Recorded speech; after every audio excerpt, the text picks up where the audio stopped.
자, 오늘은 2010년대 중반 이후 있었던 이 한류의 냉각기와 함께 이 한류의 성과, 한계, 그리고 과제 등에 대해서 학습해 보도록 하겠습니다.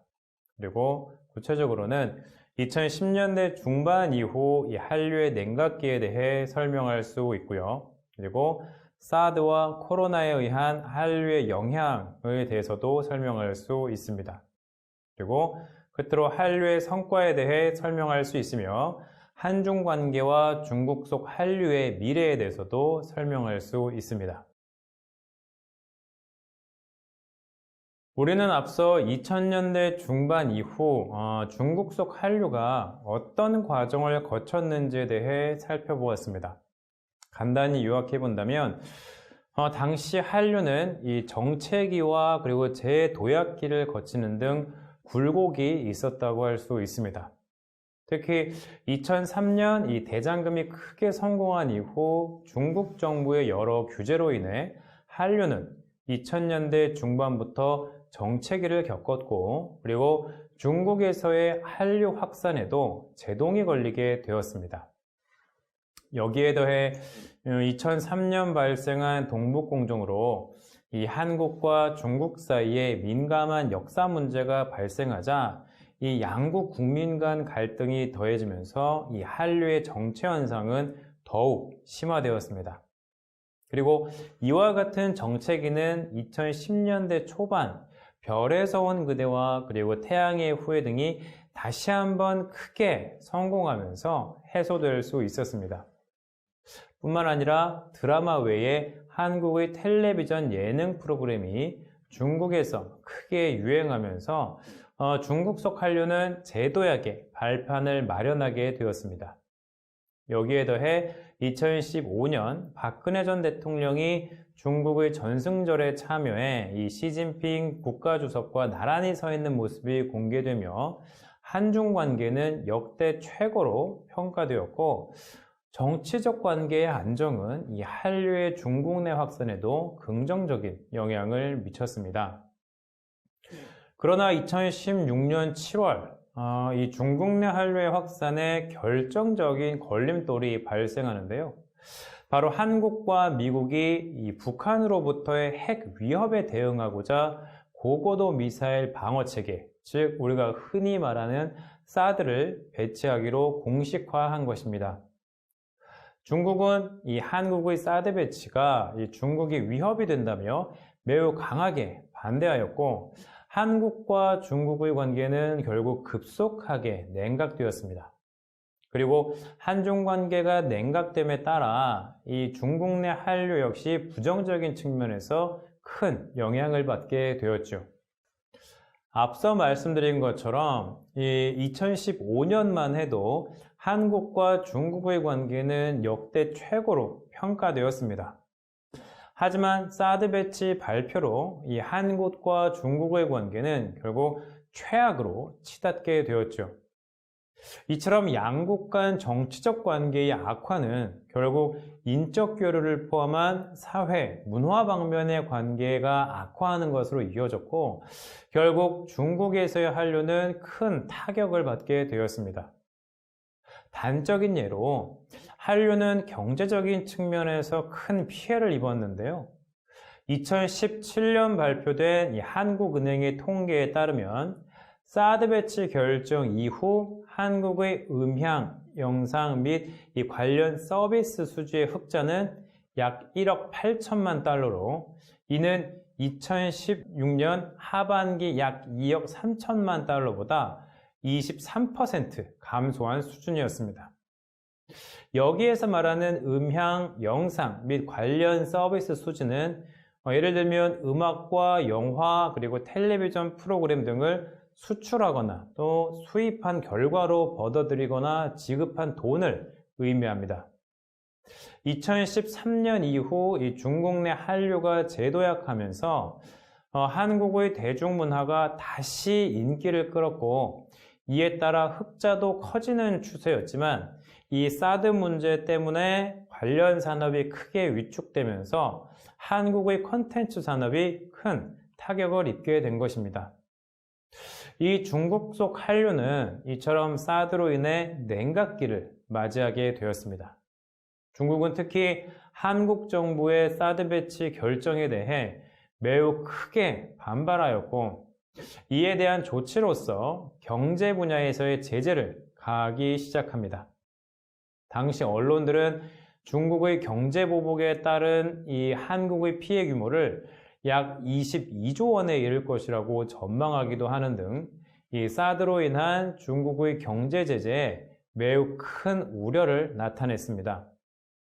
대중국 수출 규모가 감소할 뿐만 아니라 이 중국인 관광객의 감소에 따른 면세점이라든가 이 관광 수입이 크게 감소할 것이라고 내다보기도 했습니다.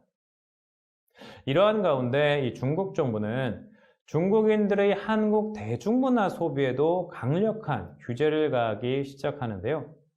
이를 한한령 또는 금한령이라고 합니다.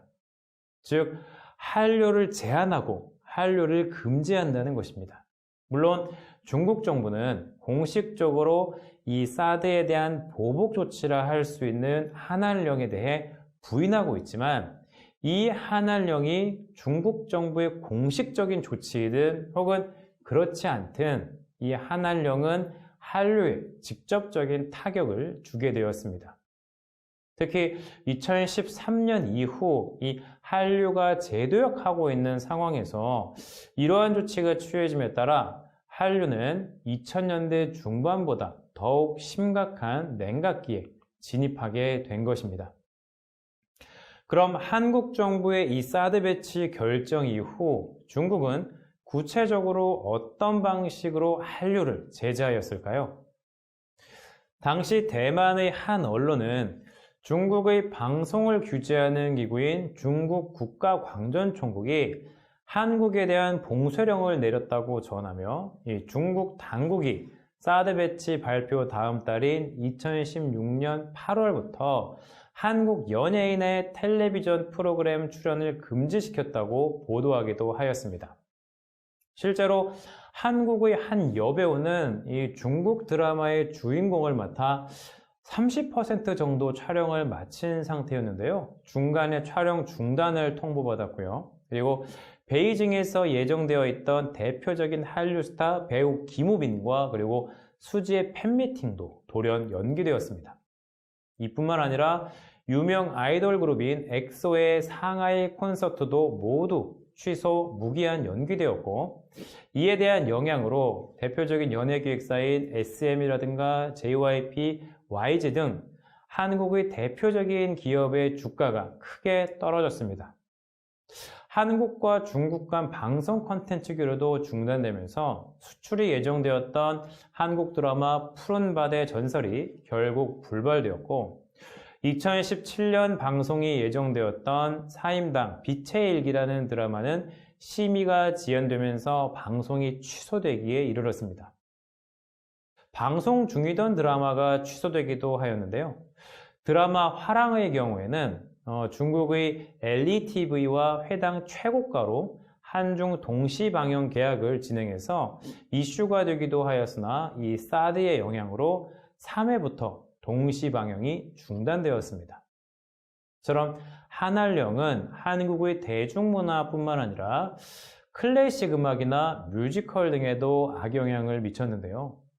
한국의 대표적인 소프라노인 조수미와 그리고 대표적인 피아니스트 백건우의 중국 공연이 취소되었고요. 발레리나 김지영의 중국 공연과 그리고 한국 뮤지컬 지킬 앤 하이드의 중국 공연도 모두 무산되었습니다.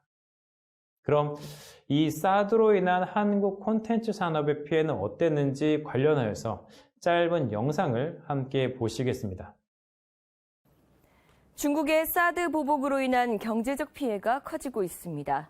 문화산업도 예외는 아닌데요. 정부가 이번 일로 타격을 입은 문화 콘텐츠 기업을 위해 추가 대책을 추진합니다. 김용민 기자입니다. 중국의 한류 제한령으로 문화산업은 직격탄을 맞았습니다. 지난 7일 중국 사업 피해 신고센터에 지난 3월부터 지난달까지 6개월 동안 접수된 문화 콘텐츠 피해 사례는 모두 60건인 것으로 알려졌습니다. 하지만 접수되지 않은 사례까지 감안할 때 피해는 이보다 더 클 것으로 보입니다. 지난 3월 긴급 경영 지원, 콘텐츠 제작 지원 예산 조기 집행 등의 대책이 발표됐지만 중국 보복의 장기화로 관련 기업의 피해가 커지고 있다는 우려가 제기된 상황. 정부가 이를 해결하기 위한 추가 대책을 추진합니다. 문체부는 우선 중국 진출 국고 지원 사업 가운데 한한령으로 인한 피해 사실을 입증하는 경우 지원 요건을 완화하기로 했습니다. 이를 위해 피해 확인 심의위원회를 운영해 피해 기업의 지원 적격 여부를 확인할 방침입니다. 또 국고 지원 사업에서도 피해 기업을 우대합니다. 한국콘텐츠진흥원, 한국영화진흥위원회 등의 국고 지원 사업에서 피해 기업에 가점을 부여하고 내년 4월 확장 이전할 판교 글로벌 게임 허브 센터 입주 시에도 피해 기업을 우대할 방침입니다. 피해 기업에 대한 금융 지원도 확충해 중국 사업 실패 이후 재기하는 창업주 등에 주로 투자하는 재기 지원 펀드를 125억 원 규모로 조성할 계획입니다. 정부는 이와 함께 콘텐츠 업계와 민관 협력 채널을 구축해 중국 시장 상황에 대응하고 해외 진출 전략 수립을 위한 민관 협의체를 운영하기로 했습니다. KTV 김용민입니다. 한류의 새로운 컨텐츠로 부각되기 시작한 이 한국의 웹툰도 제재 대상이 되었습니다. 2015년 중국 시장에 진출하여 중국인들로부터 관심을 받기 시작한 이 한국의 웹툰은 역시 서비스가 중단되기에 이릅니다. 뿐만 아니라 영화를 제작하기 위해 높은 금액의 웹툰의 판권이 판매되었지만 결국 영화 제작이 취소되기도 하였고요. 영화 부문도 한한령의 타격을 받았습니다. 유명한 한국 배우인 하정우와 그리고 유명 중국 배우인 장쯔이가 출연하기로 했던 가면이라는 영화가 있었는데요. 이 영화는 이 주연이었던 하정우의 비자 발급이 거부되면서 제작이 취소되었습니다. 이외에도 제7회 베이징 국제영화제에 한국 영화가 단 한 편도 초청받지 못하면서 중국으로부터 노골적인 배제를 경험하기도 하였습니다. 여기에서 볼 수 있는 것처럼 이 한한령이라고 불리는 중국의 제재는 대중문화를 포함하여 클래식과 웹툰 등의 장르를 가르지 않는 한국 문화 전반에 대한 제재라고 볼 수 있습니다. 이 사드로 인한 한중 관계의 악화는 양국 국민 간 갈등으로도 이어졌습니다. 마찬가지로 사드 배치 문제가 불거지고 난 이후에 중국에서는 온라인과 소셜미디어 등의 한국을 비하하는 발언들이 크게 증가하였고 한국 제품에 대한 불매운동을 주도하기도 하였습니다. 물론 이에 따라 이 중국에 대한 한국 국민들의 반중 정서가 격화하면서 양국 국민 간 감정의 골은 더욱 깊어지게 되었죠.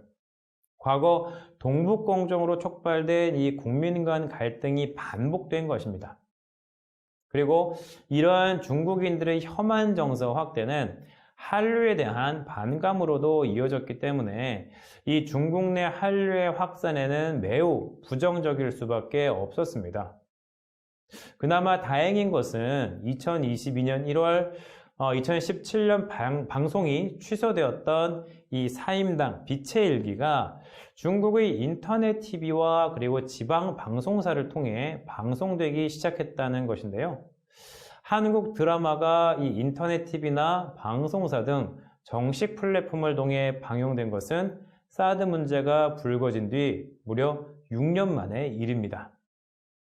이번 방송을 계기로 과연 중국의 한한령이 완화될 수 있을지는 지켜볼 필요가 있을 것입니다.